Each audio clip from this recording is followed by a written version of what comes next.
अस्सलाम वालेकुम। बहुत सारे दोस्तों ने वीनस लीग के ऊपर मुझे रिक्वेस्ट की कि मैं लाजमी वीडियो बनाऊं। दोस्तों होता ये है कि वीनस लीग पे लोग पेशेंट्स जो हैं वीडियोस देख लेते हैं और वो समझ लगते हैं कि उनको वीनस लीग है। तो ऐसे नहीं होता। ज़्यादातर लोग जो अपने आप को वीनस लीग समझ रहे होते हैं, मेरे क्लिनिक में जो आते हैं उनमें से साइकोजेनिक प्रॉब्लम वाले ज़्यादा होते हैं। वीनस लीग भी होता है उनमें। तो वीनस लीग को जो कंफर्म करना होता है उसका तरीका होता है कि हम डोपलर स्टडी करें। तो डोपलर भी ऐसे ही नहीं करना होता, पेपावेरिन या एल्प्रास्टाडिल जो है ना इंजेक्शन पीनस के अंदर लगा के तो फिर डोपलर टेस्ट करना होता है।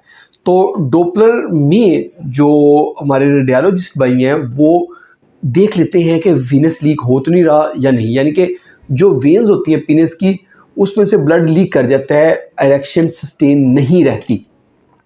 तो इसकी जो ट्रीटमेंट में फर्स्ट ऑप्शन जो है ना वो आती है, पेशेंट जो कहते हैं जी वीनस लीक है जी मेरी क्लिपिंग कर दें।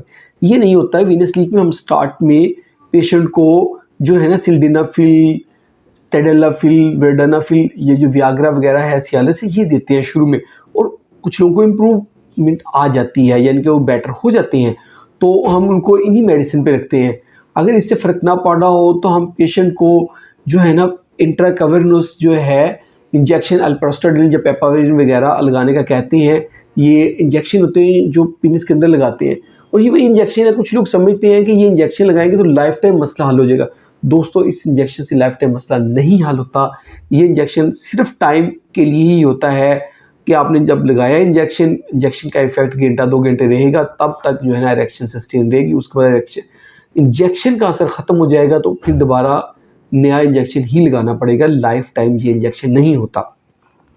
फिर इसमें फर्दर जो हम ट्रीटमेंट में आते हैं वो हम वैक्यूम पंप यूज़ करते हैं इन पेशेंट्स में, जिसको पिनाइल पंप भी कहते हैं।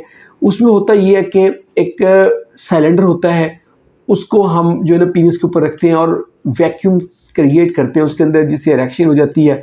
फिर एक रबर बैंड होता है, उसको हम उस के ऊपर चढ़ा देते हैं पीनस पे, जिससे इरेक्शन हो जाती है।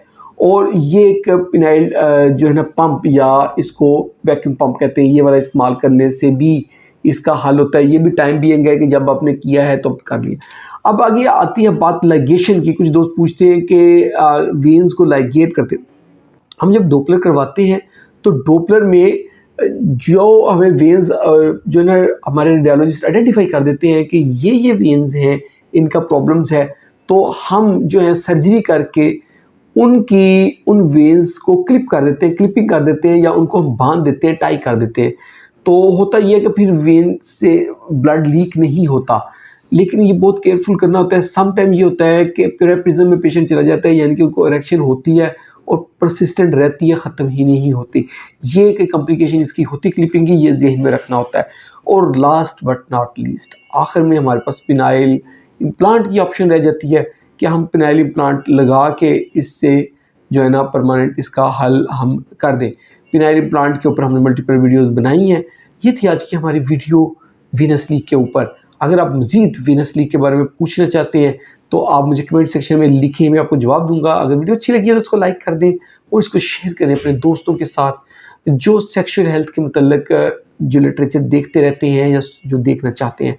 और हमारे चैनल को जल्दी से सब्सक्राइब कर दें ताकि आपको इस तरह की वीडियोस मिलती रहें। बहुत बहुत शुक्रिया।